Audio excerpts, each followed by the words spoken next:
It was the year 1941, and Europe was engulfed in a whirlwind of violence as Hitler and the Nazi war machine, blinded by ambition, launched Operation Barbarossa against the Soviet Union. Whispers of an imminent threat echoed across the European continent, foretelling a new chapter of horror and destruction. On the battlefields, it was not only men who fought. Hundreds of thousands of Soviet women joined the Red Army to defend their homeland. The roar of tanks, the thunder of explosions, and the stench of gunpowder and blood filled the air on the battlefields where these brave Soviet women soldiers fought. However, for those captured by the Nazis, fate was cruel. The scars of war would mark the lives of these heroines forever, leaving a legacy of pain and suffering that would take generations to heal. Their story, a dark chapter in World War II, is a testament to the brutality of war, the courage of these women, and the legacy they left for future generations. In this video, we explore the atrocities these heroic women faced, their struggle for survival, and the legacy they left for future generations. Prepare to discover a poignant and little-known story. Welcome to the Martial Memoirs. The Wrath of the Valkyries, Women in War, Social Transformation in the Soviet Union.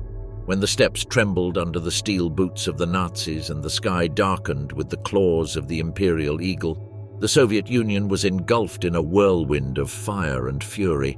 In that crucible of war, not only was the fate of a nation forged, but the role of women in society was also rewritten.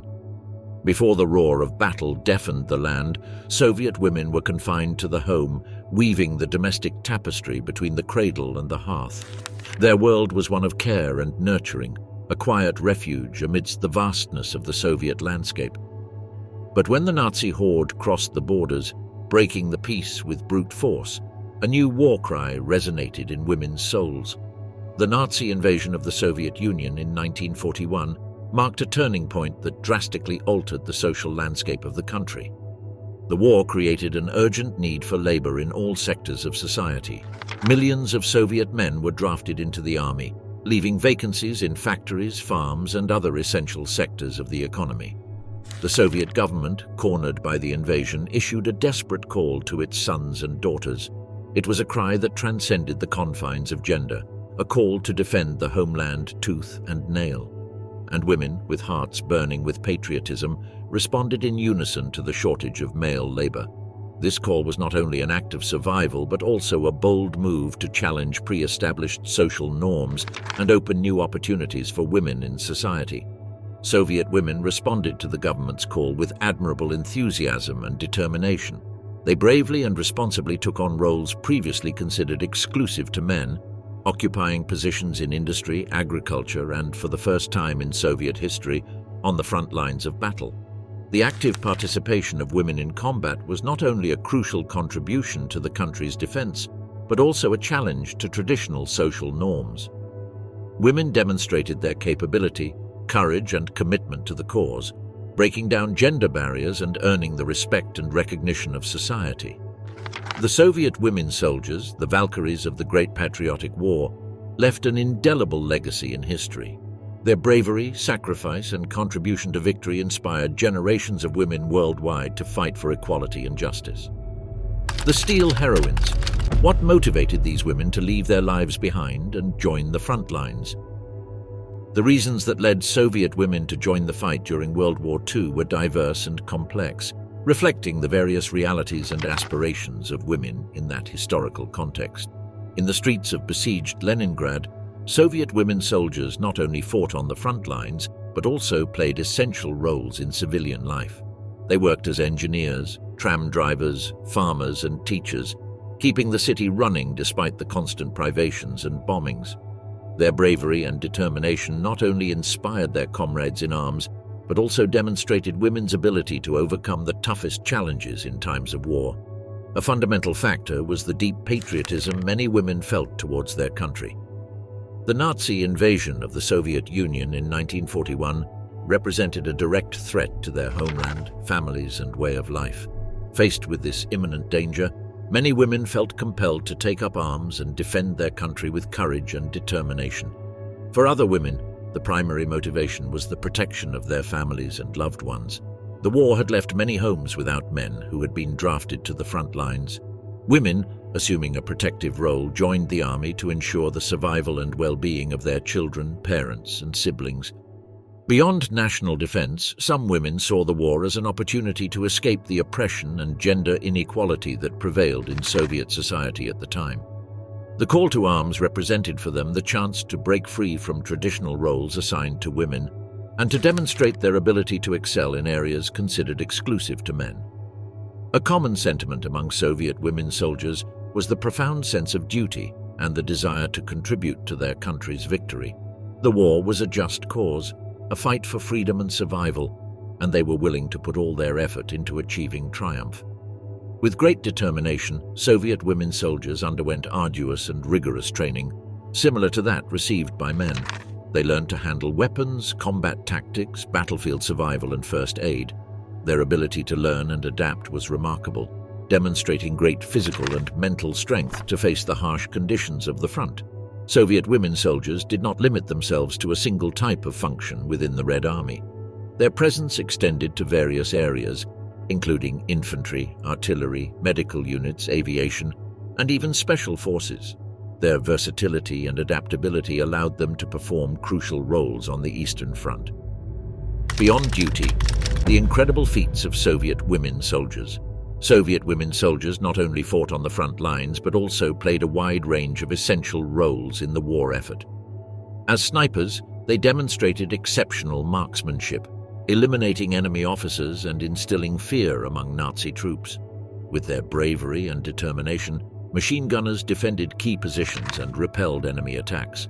Eagles of the air, the Soviet pilots who defied the skies, flew combat planes and bombers, challenging male dominance in the air and becoming symbols of Soviet resistance. One example of valor in the skies is the story of Polina Gelman, a pilot in the 588th Night Bomber Regiment, known as the Night Witches, an all-female air unit created by the famous Soviet aviator Marina Raskova. Their nickname, Night Witches, was given by the Nazis due to the tactic these pilots used of cutting their engines mid-flight. This maneuver allowed them to glide silently over enemy positions, undetected by radar or anti-aircraft defenses. Upon reaching their target, they would restart their engines and drop their bombs, creating a surprise and terror effect among Nazi troops. In 1941, Gelman enlisted in the Soviet Air Force and was assigned to the Night Bomber Aviation Regiment. Flying a Po-2, a light but effective biplane, Gelman carried out over 800 combat missions during the war. Her main objective was to bomb enemy positions, factories, airfields, and rail lines, primarily at night to take advantage of darkness and surprise. Gelman's bravery and precision in combat made her a legendary pilot.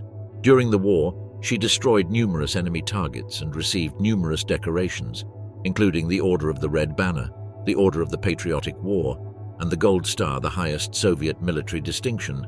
In field hospitals and on the battlefield where death lurked around every corner, Soviet nurses, known as angels in hell, were beacons of hope and compassion. With steady hands and brave hearts, they tended to the wounded, alleviating their physical and emotional pain. Their dedication was unwavering, even in the most precarious and dangerous conditions. In Nazi-occupied areas, Soviet female partisans, fearless and determined women, operated as a thorn in the enemy's side. Their mission was to sabotage infrastructure, gather crucial information, and harass enemy troops, significantly contributing to the resistance against the Nazi invasion. An interesting story is that of Lyudmila Pavlichenko, known as Lady Death by the Nazis. Her precision and bravery made her a national heroine and a symbol of Soviet resistance. According to Soviet records, Lyudmila eliminated 309 confirmed enemy soldiers, an extraordinary number for any sniper in history, especially for a woman of that era. Her accuracy and ingenuity made her a national hero, earning her the nickname Lady Death from the Germans who feared her lethal marksmanship. The Relentless enemy, German perspective and extermination orders.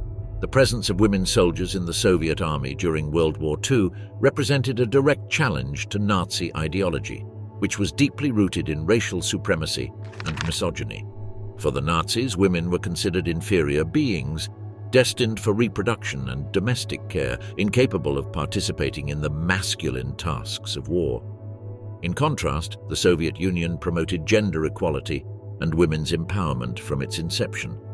Women's participation in the workforce and public life was seen as a fundamental pillar of socialism. Faced with the Nazi invasion, the Soviet government called on women to join the army and defend their homeland. The Nazi view of women was based on the belief that the Aryan race was superior to all others. According to this ideology, Aryan women were to dedicate themselves to the procreation of pure Aryan children to strengthen the race. Women's participation in the public sphere, and especially on the battlefield, was considered a deviation from the natural order and a threat to racial purity. This distorted view of women was reflected in Nazi policies. The Nazi regime implemented measures to limit women's access to education and employment, encouraging them to focus on marriage and motherhood. Jewish women, in particular, were subjected to brutal persecution, being victims of violence, discrimination, and extermination during the Holocaust. The presence of women on the Soviet battlefield was a direct affront to the Nazi worldview. It was a symbol of resistance, equality, and defiance against the gender hierarchy imposed by the regime. Soviet women soldiers, with their bravery and determination, represented the antithesis of the idealized Nazi model of women. Nazi propaganda spared no effort in demonizing Soviet women soldiers, portraying them as savage, ruthless, and devoid of femininity. They were depicted as worthless beings, incapable of defending themselves or contributing to society beyond motherhood. They were falsely accused of committing atrocities against German soldiers and representing a threat to Western civilization. This dehumanizing narrative aimed to demoralize Soviet troops, justify brutality towards captured women, and reinforce the Aryan racial superiority proclaimed by Nazism. Field Marshal Walter von Reichenau, one of the most ruthless commanders of the German army, issued an order in 1941 demanding the immediate execution of all captured Soviet women soldiers as a matter of principle. This order reflected the Nazi policy of systematic extermination towards Soviet women who were considered unworthy of life. Reichenau's order had a devastating psychological impact on captured Soviet women soldiers. They lived under the constant threat of death and the brutality of their captors. The knowledge of this order exacerbated their fear and uncertainty, making them victims of an ideology that considered them inferior and disposable. Practically all commanders of German troops issued these secret and illegal orders. Some of the most extreme Nazi generals instructed their troops to hang female combatants from trees to be seen, thereby encouraging other recruits to abandon the front lines. The marshal's order generated controversy even within the German troops. Some soldiers, guided by their humanity and ethical principles, refused to comply, considering it barbaric. However, others, indoctrinated by Nazi ideology and military discipline, followed the order, perpetuating violence and barbarism against Soviet women soldiers. Capture and Nazi brutality, the cruel fate awaiting Soviet women warriors. The Soviet women soldiers captured by Nazi forces during World War II faced a fate of unimaginable cruelty and suffering. Instead of being treated with the respect and dignity they deserved as prisoners of war, they were sent to the infamous Nazi concentration camps, where they became victims of systematic brutality and inhumane living conditions. Nazi concentration camps were places of indescribable horror, designed as instruments of extermination and social control. These camps were scenes of atrocities that defied any concept of justice and humanity. Soviet women soldiers, along with thousands of prisoners from various backgrounds, were forced to live in an environment of terror and despair. Constant hunger was one of the main tortures inflicted on the prisoners. Food rations were scarce and insufficient, and many prisoners died of starvation. Diseases such as typhus and dysentery spread rapidly due to unsanitary conditions and lack of medical care. Forced labor was another form of torture used by the Nazis. Prisoners were compelled to work long hours in grueling conditions, without adequate rest or protection from the elements. Many prisoners died or were left disabled due to excessive work and appalling labor conditions. Despite the brutality and horror surrounding them, the Soviet women soldiers did not give up. Their unbreakable spirit and determination to survive drove them to employ various strategies of resistance and survival to maintain hope and dignity amidst the horror. They sabotaged forced labor, organized small rebellions, shared food and medicines among themselves, and supported each other to face the violence and despair. Among the inspiring stories of heroism and solidarity among Soviet women soldiers in concentration camps, the figure of Zoya Kosmodemyanskaya stands out. She became a symbol of resistance and sacrifice for the Soviet Union. Zoya, a young woman full of ideals and patriotism, was a member of the Komsomol, the communist youth organization. Her desire to defend her homeland led her to join a group of partisans to carry out sabotage missions behind enemy lines. In November 1941, Zoya and a comrade were sent to a village occupied by the Germans to plant explosives and cut enemy communication lines. However, their mission was unsuccessful, and they were captured by a German patrol.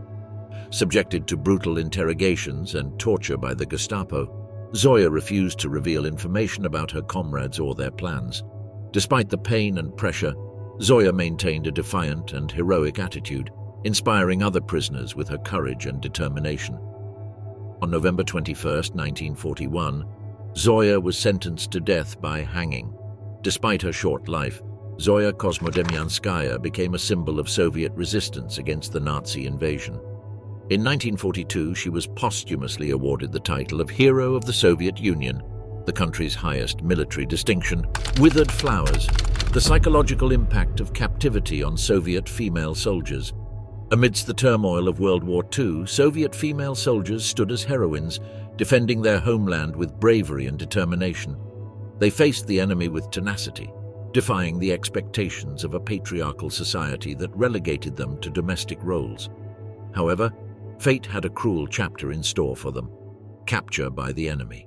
In addition to the physical atrocities they suffered in concentration camps, where they were victims of brutality, hunger, disease, and forced labor, they also endured profound psychological trauma that marked their lives forever.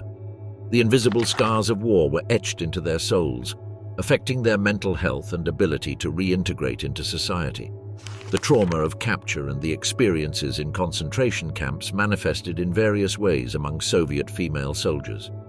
Post-traumatic stress disorder, PTSD, with its flashbacks, nightmares, and sleep difficulties, became an inseparable companion. Anxiety and depression constantly haunted them, affecting their ability to concentrate, enjoy everyday activities, and maintain interpersonal relationships. The images of violence, death, and destruction remained etched in their minds, generating feelings of guilt, fear, and helplessness. The sense of having failed their comrades and their homeland tormented them, becoming an unbearable emotional burden. Despite the trauma, Soviet female soldiers demonstrated remarkable resilience. They developed various coping mechanisms to endure their situation and find a path to healing. Solidarity among comrades, attachment to faith, and hope for a better future were their main bulwarks. Mutual support and sharing painful experiences allowed them to find solace and strength in adversity.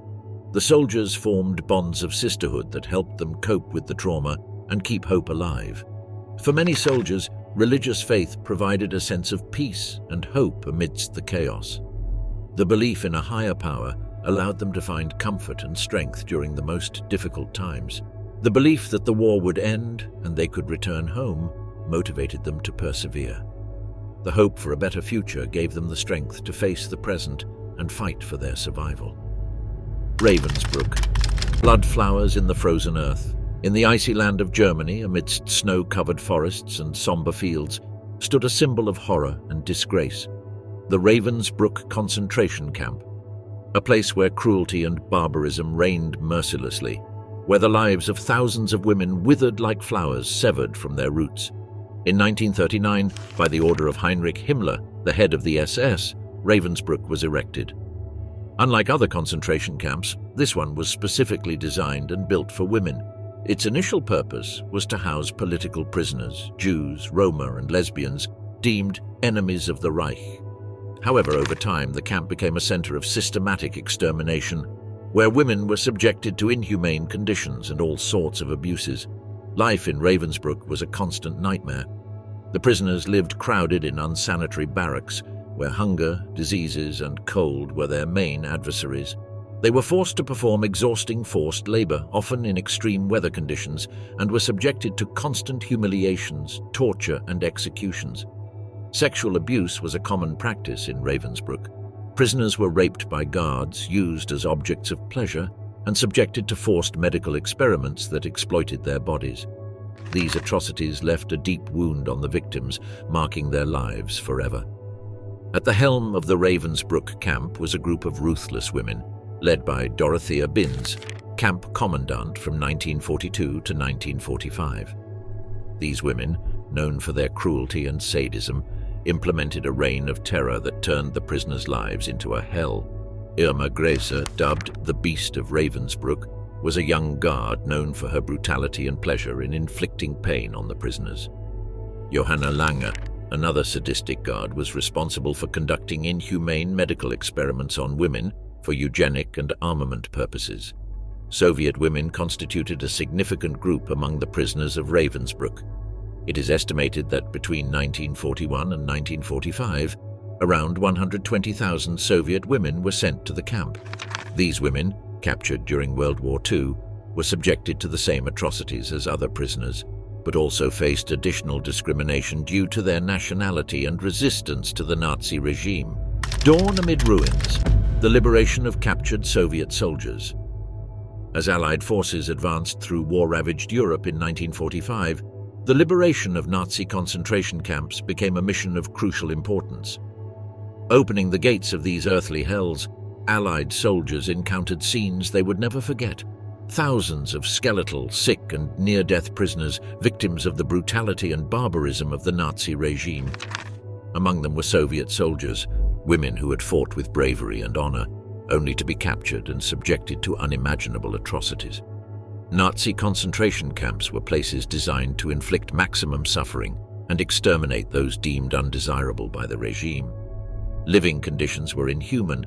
Extreme overcrowding, constant hunger, exposure to deadly diseases, exhausting forced labor, and daily physical and psychological violence. Prisoners were treated like animals, stripped of their dignity and humanity. Soviet soldiers captured by the Nazis suffered a double injustice. First, they had been sent to the front lines to defend their homeland, defying the social norms of the time that relegated women to domestic roles. Second, upon capture, they became victims of the misogyny and ideological hatred of the Nazi regime, which viewed them as inferior enemies unworthy of respect.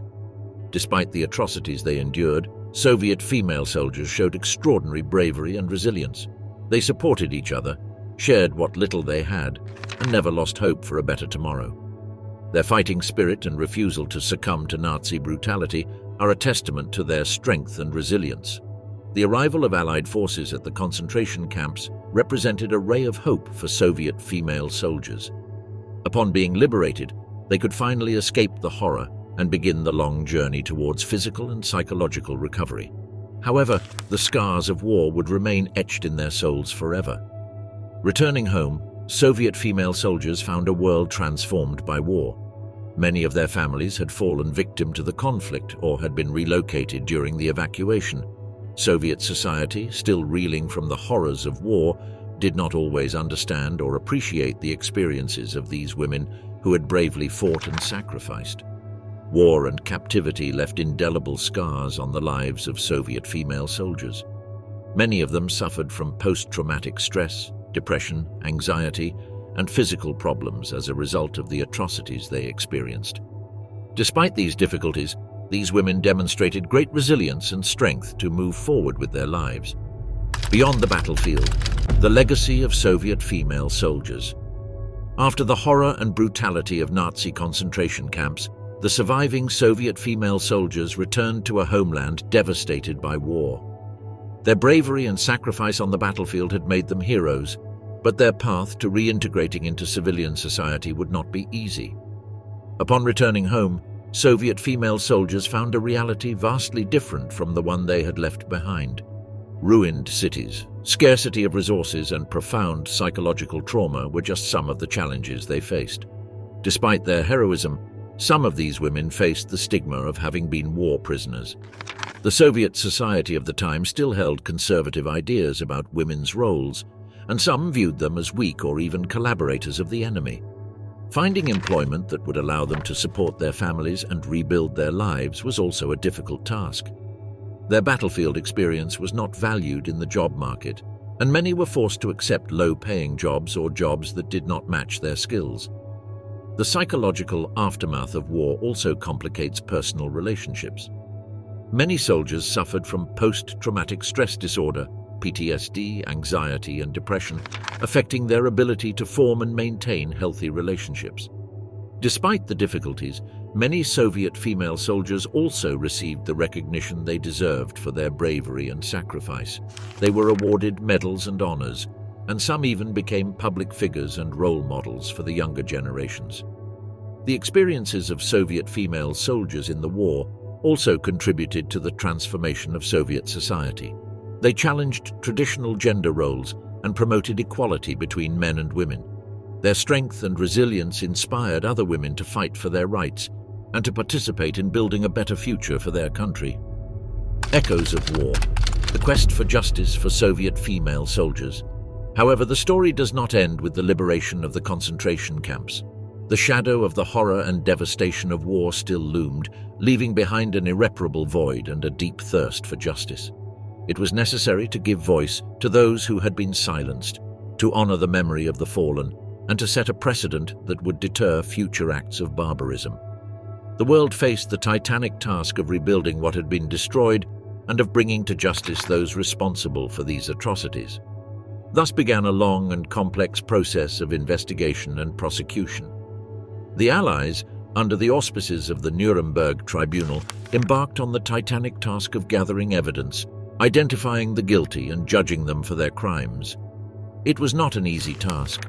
Many of the perpetrators had fled or committed suicide. The evidence was fragmented and scattered. Survivors, marked by the physical and psychological scars of trauma, faced the difficult task of remembering and reliving the horrors they had endured. The figure of Irma Gräser, nicknamed by the press as the Beautiful Beast, reminds us of the cruelty that resided in the hearts of some guards in the Nazi concentration camps. Despite her youth and beauty, Gräs was responsible for atrocious crimes, and her death sentence was a symbol of justice for the victims. However, Irma Gräser was just one of the thousands of women who worked as guards in the concentration camps. Most of them never faced justice, and their stories were forgotten. The case of Herta Bote, who despite her brutality and lack of remorse was pardoned and able to live a normal life, is an example of the impunity that prevails in many cases. Her story reminds us of the importance of confronting the past and demanding justice for the victims even decades after the events. The post-war West German society, marked by patriarchy and the need for reconstruction, was lenient towards many of these women. They were portrayed as victims of circumstances, ignoring their responsibility in the crimes committed. The legacy of the victims of World War II, both Soviet female soldiers and women who suffered in the concentration camps, compels us to fight against violence, discrimination, and impunity. Their memory reminds us that peace and freedom are not gifts but achievements that we must defend day by day. We hope that this journey through history has served to honor the memory of these heroines, to understand the complexity of events, and to renew our commitment to justice, peace, and human dignity.